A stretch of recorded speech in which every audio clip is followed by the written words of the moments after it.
One of the most common questions or concerns I hear about is with regards to the gallbladder. The gallbladder's primary purpose is to concentrate the bile that is coming from the liver. So the liver is making bile salts, bile acids, kind of the same. And the gallbladder is concentrating or receiving all this bile from the liver. And it's holding on to it.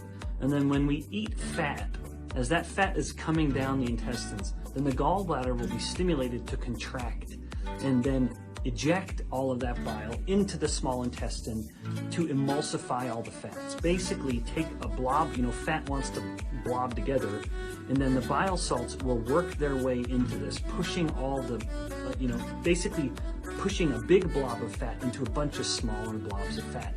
At that point, then the digestive enzymes that are involved in fat breakdown can get to all the fats in those smaller, more bite-sized portions, if you will, thanks to the bile salts, and now digest them all the way to allow the fatty acids to be moved across through the intestines into the body. Now, the complication with the bile duct or the gallbladder and the bile that's in it is that if the gallbladder is holding on to the bile for too long, then the chemicals in it, like the bile and cholesterol and other molecules, they will start to condense with each other. In other words, what was once kind of this soupy little mix starts to become these hard little balls of the bile and other components. And these are gallstones. Now, I've kind of alluded to this a little bit, but that happens when the bile is staying in the gallbladder. So the best way to prevent gallstones or to lower the risk is to make sure that that bile is getting regularly excreted or pumped out of the gallbladder.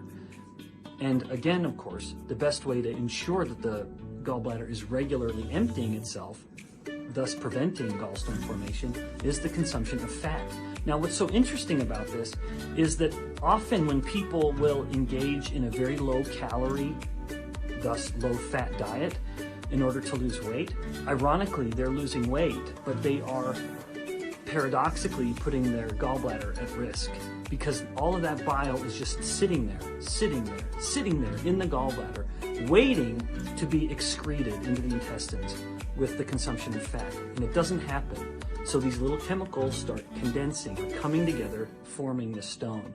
Even the NIH, the National Institutes of Health, and it being the slow-moving ship that it is, a long time ago acknowledged that that pattern of dieting, namely low-fat, low-calorie, dramatically increases the risk of gallstone formation because of it increasing this gallbladder stasis, or just the bile sitting in the gallbladder. And again, the best way to prevent that from happening is just making sure that that gallbladder is regularly emptying itself by consuming fat. Anyway, so keep the gallbladder healthy. Now, by eating fat. If someone already has gallstones, this could be instances when someone eats fat and they say it hurts. I eat fat and I get a stomach pain because of it. It's a sharp pain. It could be that the person already has gallstones. Now these stones are formed in the bile, in the gallbladder. And when the gallbladder is contracting to squeeze out whatever bile it can, these stones are kind of getting in the way, and it's sort of creating a pinch point almost, creating some discomfort. So we just want to help prevent that from ever happening in the first place, and regular fat consumption is a great way to try to keep the gallbladder empty and the stones from never forming.